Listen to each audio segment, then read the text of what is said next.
Hi friends, welcome back to Arjun Harika talks. నేను మీ అర్జున్. అందరూ ఎలా ఉన్నారు?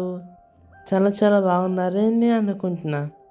ఇంకా మనం వీడియోలోకి వెళ్ళిపోతున్నాం. ఇంకా మనం అమరావతి టెంపుల్కి రీచ్ అయిపోయాం. ఇంకా మేము వెళ్ళేసరికి టెంపుల్ అయితే క్లోజ్ అయ్యింది. మళ్ళీ దర్శనం 4 o'clock నుంచి స్టార్ట్ అవుతుందని చెప్పారు.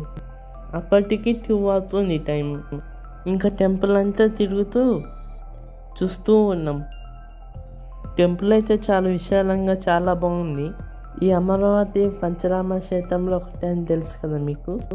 ఇక్కడున్న శివలింగాన్ని దేవతల రాజైన ఇంద్రుడు ప్రతిష్ఠించారని పురాణాలు చెప్తున్నాయి. ఇక్కడ శివలింగం చాలా ఎత్తుగా ఉంటుంది. అందువలన అర్చకులు ఒక పీఠం మీద ఎక్కి అభిషేకాలు పూజలు చేస్తూ ఉంటారు. ఇక్కడ శివలింగం పై భాగంలో ఒక ఎర్రని మరక ఉంది.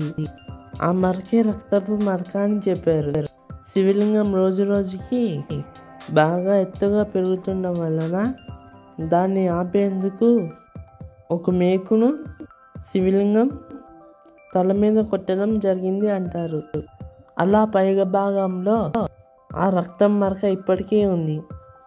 అమరుల నివాస ప్రాంతంగా మారిన కారణంగా ఈ క్షేత్రాన్ని అమరావతి అని పేరు వచ్చిందని పురాణాలు చెప్తున్నాయి. ఇంక ఈ దేవాలయంలో శ్రీకృష్ణ దేవరాయల శాసనాలు కూడా చూడొచ్చు. ముఖమండపంలోని ఒక స్తంభంపై కోట రాజశాసనాన్ని రాశారు.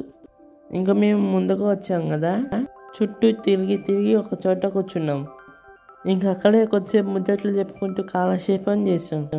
ఇంతలో అక్కడ ఎవరు అన్నదానం చేస్తున్నారు, రమ్మంటే వెళ్ళాం. ఇంకా కొద్దిగా తినేసి బయటకు వచ్చి మళ్ళీ గుడి వెనక వైపు వచ్చాం.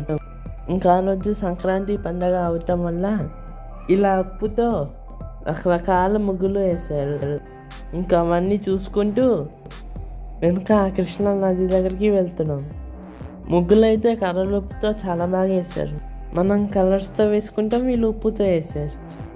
చాలా బాగున్నాయి కదా ఫ్రెండ్స్. మీరు ఇంతవరకు వీడియోని లైక్ చేయనట్లయితే వెంటనే లైక్ చేయండి.